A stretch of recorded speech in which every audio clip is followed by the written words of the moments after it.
इसीलिए राजा को समझाए कि राजन दशरथ, क्या तुम्हें अपने चारों बेटा कुमारे रखने या विवाह शादी करनी है? विवाह शादी करनी हो तो चुपचाप भेजो, अगवा आया है शादी कराने के लिए। क्यों विश्वामित्र जी अगवा है?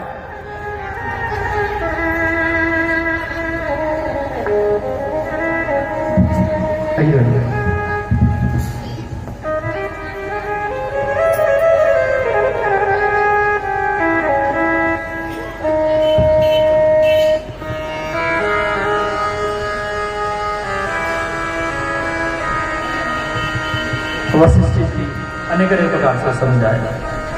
क्यों वशिष्ठ जी जानते हैं कि जनक निमंत्रण नहीं देगा अयोध्या वालों को। ये कथा आएगी, कथा का समय है, 10 बजे तक कथा करेंगे। आप लोग सुनोगे कि नहीं सुनोगे? हाथ उठाओ। कुआ के बगल में 2-3 छोड़ के और जो बैठी है वो झांकी देखने आए ना। आज झांकी मैंने कैंसिल कर दिया। झांकी भी होगा, चिंता नहीं, राम कथा है, इसको अच्छे से सुनना।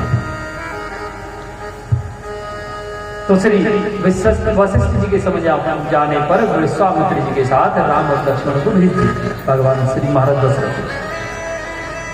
सबसे पहले भगवान श्री राम दंडकारण्य में जब पहुंचे, ये ताड़ातोड़न में जब पहुंचे, वहां जाकर के तारका जो ताड़का नामक राक्षस थी उसका उद्धार किया।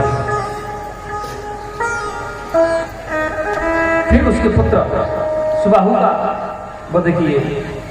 फिर तुलसीदास का हवाले कि बिन फल मान राम तैयार सत जो जनगा सागर पारा। बिन फन, अरे ताड़का को सुबाहु को तो राम जी मारे फन वाला बाण जिससे वो मर गए, और बारिश को मारे बिना फन वाला बाण। क्यों मारे, क्या कारण था? राम जी जानते हैं कि सीता हरण में ये काम देगा। राम जी जानते थे कि रावण वध का यही मूल कारण है, यही सहायक होगा रावण का वध का, इसलिए नहीं मारे उसको। सत्य जो जन का सागर पारा, 100 योजन पार समुद्र के दूसरे किनारे लंका में जाकर के मारीच गिरा। धीरे धीरे समय निकलता चला गया। अनेक कहते हैं तारक वध को श्री राम जी महाराज प्रभु श्री राम राक्षस विहीन कर दिए। समस्त साधु संत सनाथ हो गए। एक दिन कि धनुष जग सुन रघुकुल नाथ हर्ष चले मुनिवर के साथ।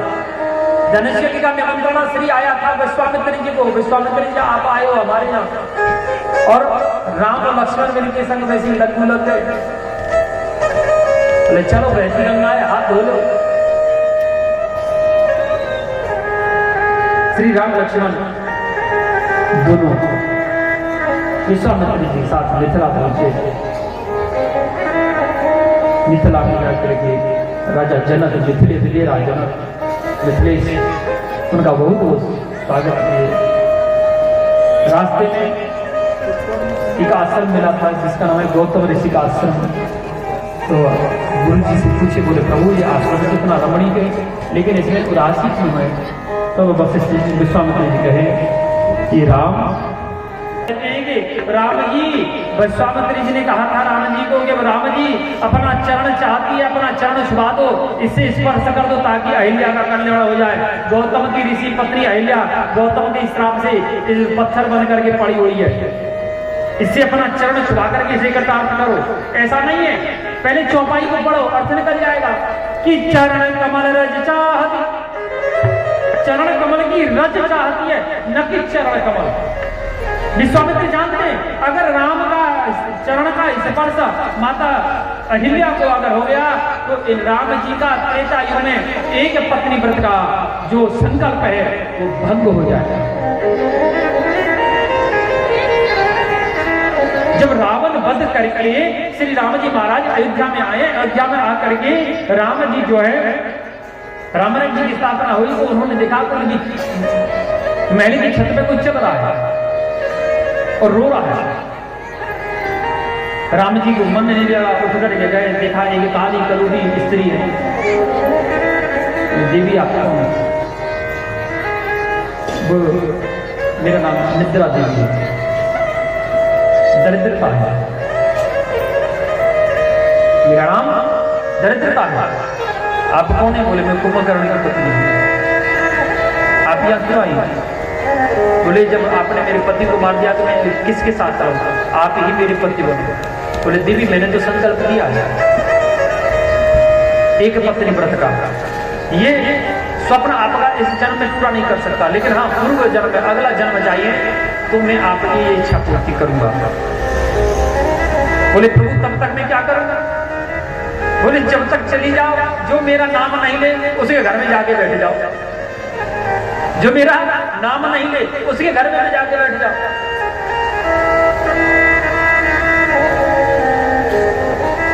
मिथिला में अशोक वाटिका, ये पुष्प वाटिका में माता सीता से भगवान श्री राम का मिलाप हुआ। माता सीता के मन ही मन है। अब मिथिला वाले कहते हैं कि भाई जबरदस्ती धनुष तोड़ के ले, ऐसी कहते ना आप लोग हैं? हाँ, तुमने अपनी छोरी को ना समझ आई तो काय को पुष्प वाटिका में हमारे बछोराते मिली? जवाब दो, क्यों मिली? हमें तो जवाब दीजिए ना। आप हमारे लाला को दोष दो कि तुम्हारा राम जी ने जबरदस्ती करी है, जबरदस्ती करके धनुष तोड़ दिए, बीच में फंस गए है। नहीं, हमने तो और ही और राजा बुलाई, अयोध्या वाले बुलाई नहीं थे। जब लंका तक तो तुम लोगों ने निमंत्रण भेज दिया, लेकिन बगल से बगल ये 400 किलोमीटर अयोध्या को निमंत्रण नहीं दियो। क्यों नहीं दियो बताओ? कि तुम लोगों को डर था कहीं ऐसा ना हो दशरथ की जगह फिर कोई धूम आ जाए और धनुष तोड़ के सीता ले जाए, धनुष तोड़ के सीता ले जाए। डर था, भयभीत थे आप लोग। ये मैं नहीं कह रहा हूं, शास्त्र प्रमाण है इस बात का। जब श्री एक बार राजा जनक का वास्तविक नाम क्या है? असली नाम क्या है?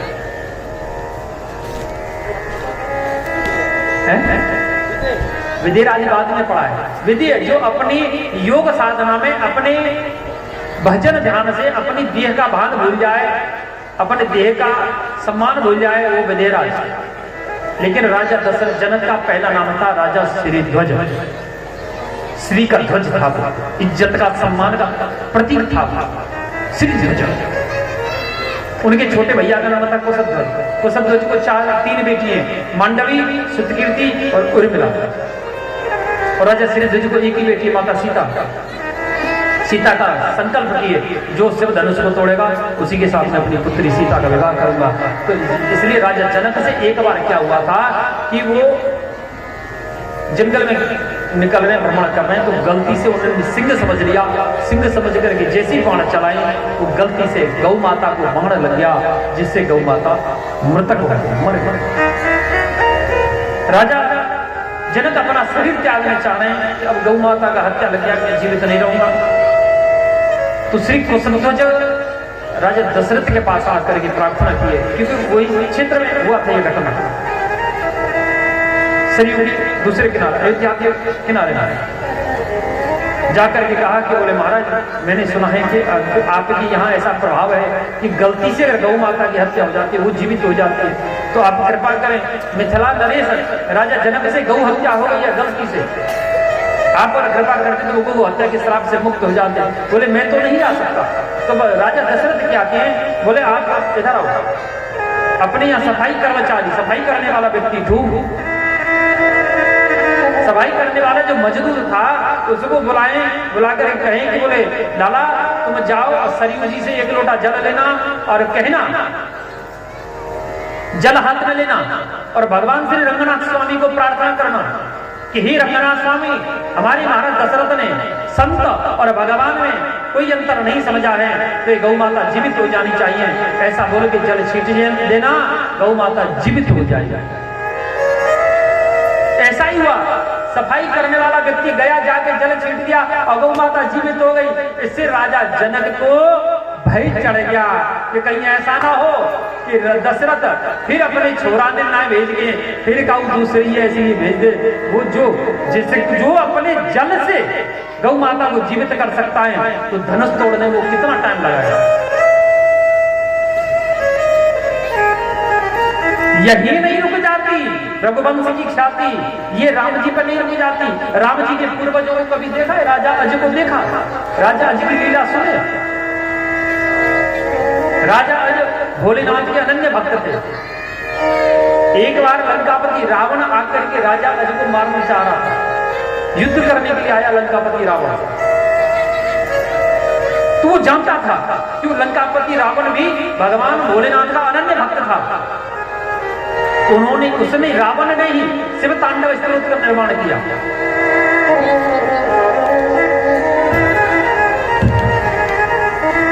राजा अज के बारे में जाकर युद्ध करने के लिए लंकापति गया, रावण युद्ध करने के लिए गया। ये प्रसंग नहीं सुने होंगे आज तक कभी भी, रामचरितमानस में है ही नहीं। उसके मन में आया कि मैंने सुना है कि राजा अज बहुत बड़े भगवान भोलेनाथ के भक्त हैं, क्यों ना पहले एक बार दर्शन किया जाए। इस लालसा से, क्योंकि अब की तरह थोड़ी है जो निकाय और जीव के पट्टसी न मार दिया वो मुखारे मर को, ऐसा नहीं था। पहले नीति युद्ध होते थे, सूर्य उदय से युद्ध प्रारंभ होता, सूर्य अस्त में बंद हो जाता, बराबर की युद्ध करते थे, कमजोर से कोई नहीं लड़ता था, नीति युद्ध थे। श्री लंकापति रावण महल में जैसे उनके पूजा भवन में आया, उस समय राजा अज पूजा भवन में भगवान भोलेनाथ को पूजा किए और एक बूंद जल भोलेनाथ की शिवलिंग को अर्पण किया। ध्यान दिया, एक बूंद जल अर्पण किए, बाकी जल शिवलिंग की दूसरी बगल चढ़ा दिया, पीछे चढ़ा दिया और हाथ से वो जल को पोंछ दिए, साफ कर दिया पीछे चढ़ाने वाले जल को। ये देख करके राजा लंकापति रावण बड़ा भ्रमित हो गया। बोले महाराज, ये अवधेश अयोध्या नरेश आया था मैं आपसे युद्ध करने के लिए, लेकिन आपकी पूजा को देख करके कुछ भ्रमित हो गया। युद्ध हम बाद में करेंगे, पहले आप अपनी पूजा का विशेष बताइए कि आपने एक बूंद जल शिवलिंग को अर्पण किया है, बाकी जल इधर चढ़ाया, फिर उसको हाथ से साफ कर दिया, इसका अर्थ क्या हुआ? लंकापति कुछ नहीं, बोले मेरे शिव जी को तो कोई 2-4 लोटा की जरूरत नहीं है चढ़ाने की, एक बूंद से ही भोलेनाथ प्रसन्न हो जाते हैं। उनका नाम ही बोला है आसुम तुष्म शीघ्रम यदि आशुतोष, शीघ्र प्रसन्न हो जाने वाला आशुतोष। एक फूल चढ़ा दो उसी से प्रसन्न हो जाता है। बोले ये जल आपने इधर क्यों डाला? बोले यहां से 1 योजन दूर एक सिंह एक गौ माता को खाने वाला था। वो गौ माता घास चल रही है, घास खा रही है, वो सिंह उसके ऊपर आक्रमण करने वाला है। मैंने जल इसलिए डाला कि जल की बूंद बाण बन गई और बाण बन करके सिंह को लग गई, जिससे उसे सिंह की हत्या हो गई और गौ माता की प्राण रक्षा हो गई। ऐसा कैसे हो जाएगा? भले आदमी जल यहाँ चढ़ा रहे हो है और वहां 100 योजनों दूर सिंह को हत्या होगी, सिंह का वध हो गया, ऐसा कैसे संभव है?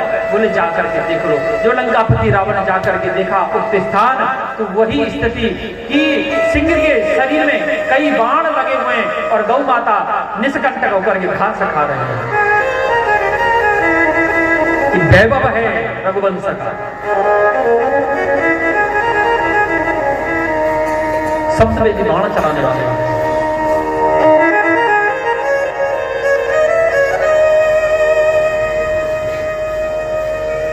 अच्छा ऐसे सुनते कहते राजा जनक के यहाँ माता सीता से भेजो, पुष्प वाटिका हुई।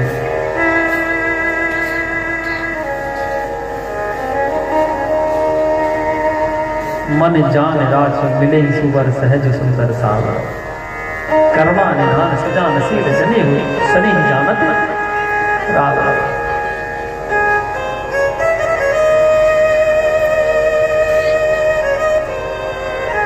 माता सीता मन ही मन प्रार्थना करने लगी, हे माता गौरी मुझे यही वर प्राप्त हो, घसी माल मुंह रत्न मुस्कियाल। माता गौरी की प्रसन्न हो गई। वृंदावन जाने वाली 2 दिन माता थी ना, बिहारी जी के दर्शन किए थे। ये थे बहन जी, आप बिहारी जी के बगल में राधा रमन जी के दर्शन किए, छोटी प्रतिमाएं थी। राधा रमन जी की विशेषता है, दिन में 50 बार वो मुस्कुराते हैं। आज आप 50 बार अपनी नजर हटा हटा करके दर्शन करना, 50 बार में 50 आकृति आपको दिखाई देगी। राधा रमन देव जी, गोविंद देव जी, राधा माधव जी और बांके बिहारी, चारों प्रतिमाएं अपनी आकार बदलती हैं दिन में चारों प्रहर के अनुसार।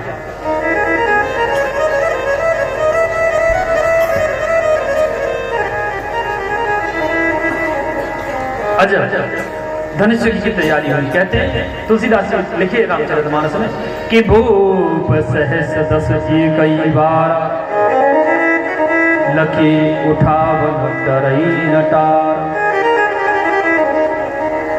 हजारों 10,000 राजा उसको उठाने के लिए लगे, लेकिन भोलेनाथ के धनुष को हिला न सका। कहते लंकापति रावण भी आया था वहां धनुष में, लेकिन धनुष को स्पर्श नहीं किया। माता सीता को वरण करने के लिए वो स्पर्श नहीं किया, क्योंकि वो उसके गुरु भोलेनाथ का धनुष था। उसका वंदन करना, अपने गुरु का अपमान करना। रावण हाथ छुओ नहीं चापा, रावण धनुष को स्पर्श ही नहीं किया था।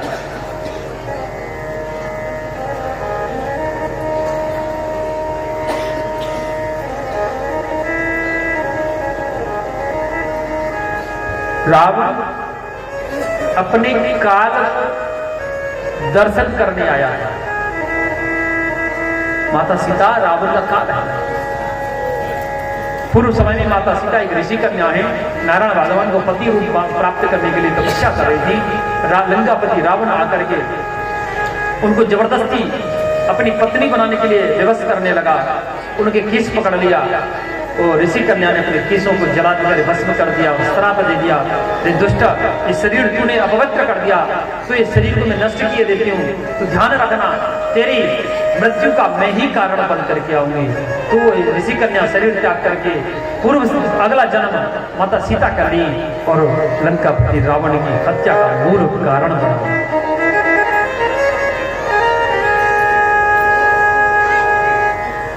आचार्य श्री सुखदेव कहते राजा जनक जी महाराज व्यथित हो गए, कोई ये धनुष को उठाने वाला नहीं है। लक्ष्मण जी क्रोध आया, कहने लगा जो तुम्हारा अनुशासन पाऊं तब तो ये ब्रह्मांड उठाऊं। फिर भी लक्ष्मण जी को शांत कर दिए। राजा जी को लक्ष्मण बैठ जाओ। तब श्री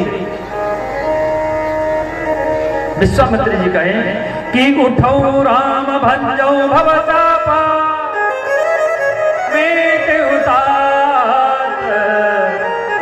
जनक पलटावा। हे राम उठो और राजा जनक के कष्ट को हरण करो। श्री राम जी उठे और उठ करके धनुष को प्रक्रमा किए। अब माता सुनैना भी चिंता में पड़ गई। बोले देखो विश्वामित्र को ये भी हमारी हंसी कराने पर तुले हैं। और देखो ये छोटे से बालक से धनुष उठे को देखते देखते भगवान श्री राम धनुष को उठाए, धनुष भंजन होकर दो टुकड़ों में विभाजित हो गया।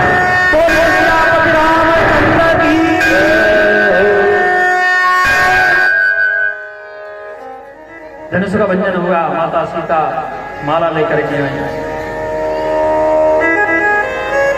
राम जी खड़े। राम जी बोले अब हम झुकेंगे नहीं, हम झुकेंगे नहीं। अब तो वो झुकेंगे नहीं, माता सीता छोटी है इसलिए माला जाबे कैसे हैं। तो गोपियां कहने लगी, बोले महाराज झुक जाओ। बोले नहीं झुकेंगे, मैं क्षत्रिय में झुकते नहीं, झुकाते। लक्ष्मण जी को इशारा किया। वो लक्ष्मण जी जैसा राम जी का हो रहा है वैसा आपका भी करवा देंगे, आप ही कोई उपाय करवा दो। तो लक्ष्मण जी प्रसन्न हो गए, बोले ठीक करा दो भी पक्का। बोले हाँ। बोले तब लो लक्ष्मण जी जाके अपने भैया राम के चरण में लेट गए और राम जी लक्ष्मण जी को उठाने के लिए जैसे झुके, मैया सीता ने वरमाला पहना दी। बोली सियापति रामचंद्र की।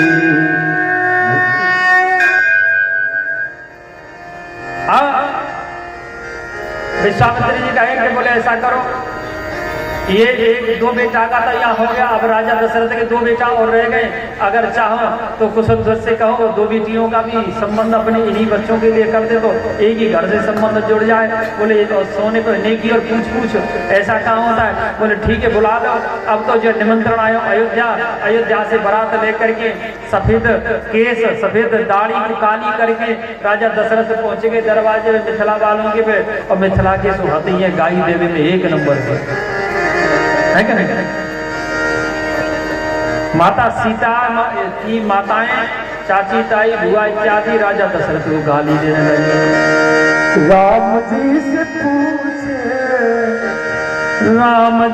से पूछे जनकपुर की नारी बता दे बउआ, लुगवा देत काहे गाली बता दे बउआ, लुगवा देत काहे गाली बता दे बउआ।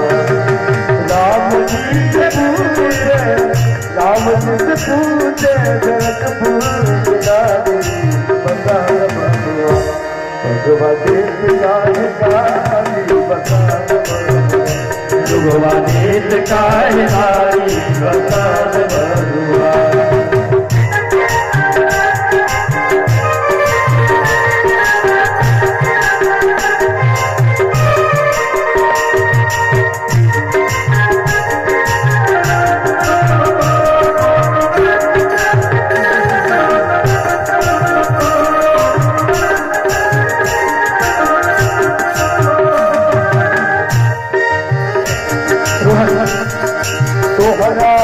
पूछू मैं ओ धनुषधारी, तोहरा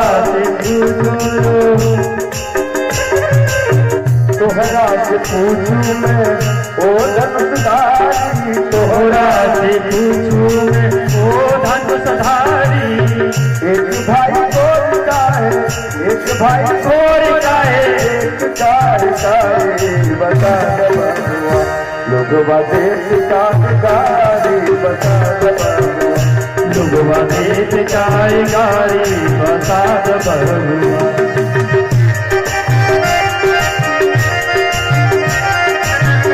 आपका प्रेम से ताली बजाए मिथिला की गाली है, मिथिला वाले सब समझते हैं। आप गाली तो दे सकते नहीं दे सकते, कम से कम ताली तो बजा दो। आपने देखा होगा मोबाइल में जब हमारे जगत गुरु परम आदरणीय श्री राम भद्राचार्य जी महाराज अयोध्या की पृथ्वी पर जब आए, कुछ माताएं मिथिला से गई तो उनको गाली दे रही थी। अभी 22 तारीख जब यही गाली हमको दे रही थी।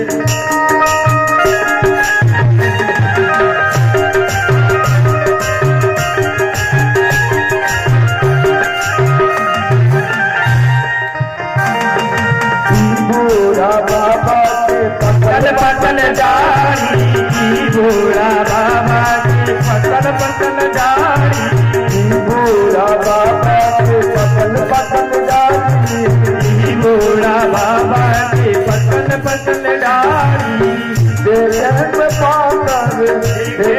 पाकर खाए भर खाली बउआ, लुगवा देत काहे गाली बता दे बउआ, लुगवा देत काहे गाली बता दे बउआ। राम जी से पूछे जनकपुर की नारी बता दे बउआ, लुगवा देत काहे गाली बता दे बउआ, लुगवा देत काहे गाली बता दे बउआ।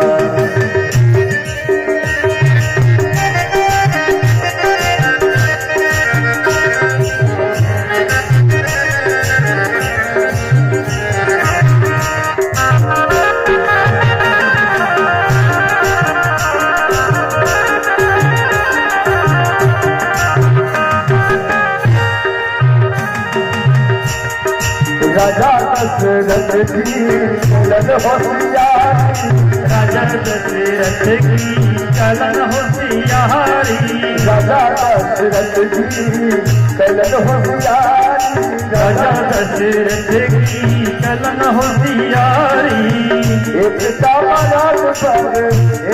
मराठ पर तिन तिन गुनारी, बता दे बबुआ लोगवा देश काहे गारी, बता दे बबुआ लोगवा देश काहे गारी, बता दे बबुआ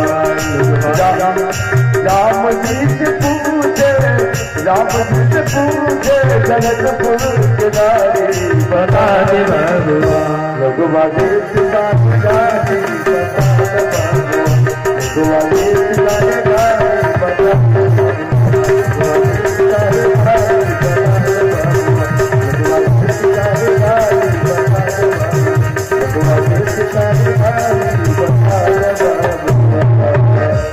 बोलिए श्री सियापति रामचंद्र की जय, जनक दुलारी की जय। आचार्य श्री सुखदेव कहते राजा इस प्रकार जो है विवाह माता सीता का विवाह राम जी के साथ हुआ, माता मंडवी का विवाह भरत जी के साथ हुआ, रुमिला का विवाह लक्ष्मण जी के साथ हुआ और श्री